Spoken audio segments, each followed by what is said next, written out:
Another point is that how much magnetism you have. So you reverse back to yourself. The magnetism is a magic of a person. A person is magnetic because he has certain magic. Now this magic comes from your own personality. From your own personality. So the basis of magnetism on the left hand side starts, and that basis is Shri Ganesh. Shri Ganesh is the basis of that magnetism. So your innocence. Innocence is the best way to have that magnetism. Magnetism you cannot express in material way. It's not a material stuff.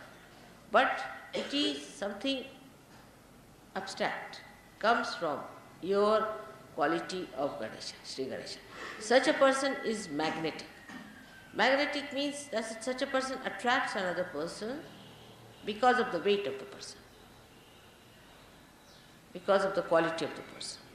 Such a person attracts, but does not attract for lust, greed and nonsensical things, but attracts another person because of the fragrance of love in this another person. Now it is always confused, because it's such an abstract thing. So one must understand it in a very subtle way. What is this magnetism that one should have? Ganesha principle is to be first of all seen to. Now a Ganesha person is not a person who is absolutely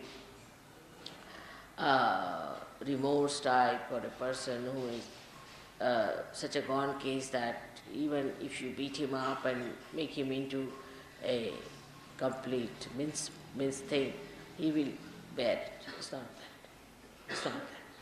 On the contrary, the quality of magnetism is such that it attracts you to a point where you are not disturbed. Now this is a very important point we should know. You see, if you have other love like carnal love and all other love you have, then that love you may attract the person, that person can destroy, and it destroys you, always. But this attraction does not destroy. The attraction is up to that point that you are not destroyed, because you being much higher, much deeper and much weightier, you cannot be destroyed by a thing that whom you are attracting. Always a greater magnet attracts the smaller magnet. And that is what one should understand. This magic and this charismatic temperament of a person comes by, first of all, the Ganesha Tattva, innocence, and secondly, by complete dedication and devotion. Those who are completely dedicated and devoted to Mother, not to anything else, Ganesha Tattva again, not to your wife, not to your husband, not to your sister, not to your country, not to anyone but to Mother. Complete dedication gives you that charisma or that attraction. Now, how innocence develops in a person is by not thinking about it. Like you see, somebody asked me, how do you manage your income tax? I said, by having no income at all. Then they asked me, how do you solve your car problem? By not having any car at all of mine. They said, what about your house problem? By having no house of my own. Nihi. Everything nihi for me. Say, how do you solve this problem? By not having it. Not having it.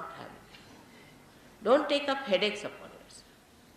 See, when you take up headaches upon yourself, then only the innocence is revealed. That headaches like this, that this is my shawl, this is my sari, this is my thing, this is this, this is this, this is this.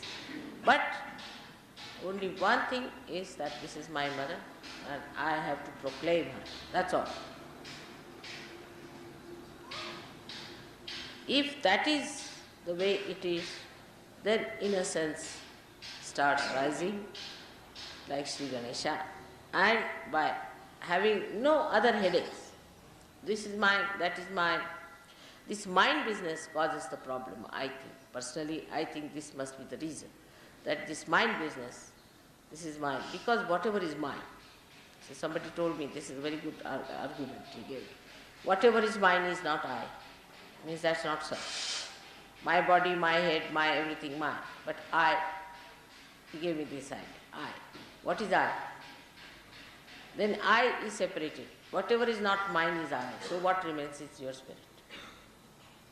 Somebody gave me this argument. I said it's a very good argument to work it out. Then whatever remains is I. And that I is the one we have to see. So you go on reducing all these minds. So the pure spirit of innocence will rise. Spiritual person is just innocent. Just innocent. There is no intelligence, nothing, just innocent. The whole thing is innocence. See, whatever he talks or says comes through innocence. It doesn't have intellect as such, which people have through reading and through understanding and by analyzing. Nothing of the kind. It just has pure and simple innocence. And it all works out very well. It's so clean. It just says what it knows, and what it knows is the highest. So this deconditioning has to be brought within us. But you should not discuss it among yourself. Also, once you start discussing, then you see, it becomes sort of a theological argumentation. There is no theology about it. It's very simple. It's the simplest thing is to be innocent. But the innocence is lost. Why? Because our attention is in different ways. We are attentive to other things. We are looking at other things. You see.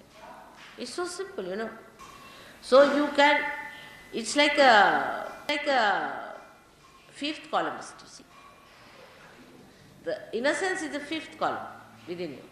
So if any person is innocent, you see, he'll work out on your fifth column and will make you all right. When you give bandhan to others, what happens? You actually bind him by your innocence. And the poor fellow doesn't know. He has his innocence within him. You capture that innocence. That's how you are there. That's how you manage. It's very simple to work out things.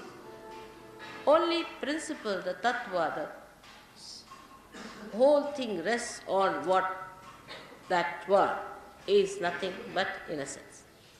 So try to develop this by all these things are neti vachanai nigumo avuchu. By saying not this, not this, not this, not this, not this, to all your thoughts, not this, not this, not this, not this. You reach there.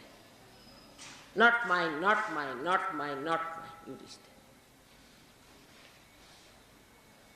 And that is how it is. And you see the whole material world is now attacking the innocence because they are frightened. You cannot attack.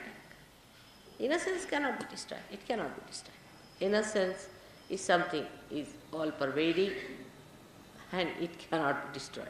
So whatever people may try, it cannot be destroyed. But it can be covered. It can recede. But it cannot be destroyed. It will act its own way. So try to develop that innocence which is the basis of Mahalakshmi Tattva. We should say, or that is the essence of Mahalakshmi Tattva. So the outside it is Mahalakshmi Tattva, but inside is, we can say there are three cores. The first core is Mahalakshmi Tattva, outside. To look at, you see the growth, all right. Then inside is the creation. That is all the elements being created and all that. But inside that is the desire. And inside the desire is the half one, you can say, is the Ganesha Tattva. So this Ganesha Tattva ultimately overpowers everything and permeates through everything. And this is, I would say that don't think about it. Just allow your innocence to grow. Simple innocence and your dignity. That's very important to have your dignity. There are so many deities who are working out things for you. But you have to be extremely careful that you do not develop this fear business. Because Fear takes you to the left side, and once you go to the left side, you know the problems of the left side is, first of all, you go against Ganesha. Ganesha is standing at the base of the left. And then you develop cancers, you develop all these things, fear, and emotional problems, and all these things come. In emotions, you should be bubbling with joy. Joy is your emotion. In action, you should be thoughtless. And in assent, you should be surrendered. That's all. It's very simple. Three mantras are very simple for children. They are like that. Deeper way, if you see, who is Shri Ganesha? He is the child of Adishakti. She created him from the Omkara. Now, Omkara is the logos, as you call it. It's the first sound when Sadashiva and Adishakti separated for creation. That sound is used as Omkara, which are vibrations, which have light in it. They have all the causals of all the elements. Only on the right side. Then left side, it has the power of your emotions. In the center, it has the power of your assent. So it's a very powerful deity we have. And he is playful. Children are seldom cruel. He is not cruel. But if anything is done against the mother, then he goes all wild. Then he punishes. And that is how the divine justice is brought to people. Thus, if we surrender to Shri Ganesh, he protects us, he gives us wisdom, he gives a proper understanding, the protocol of the mother. He does not know any other deity but his mother. He doesn't bother about any other deity but his mother. And he knows that she is the most powerful deity. And this is his wisdom, which must be imbibed. When you pray, you must try to imbibe that. For many people are still in the West anxious to copy other people, fall back into the wrong ideas, which have really kept them away from the truth. Thank God you all have come out of it. And when you see the hell into which the Western society has fallen, you try to understand and enjoy that you are at a different state altogether. But still among you there will be some who will be dangling. Try to pull them out, not to throw them inside and go also with them.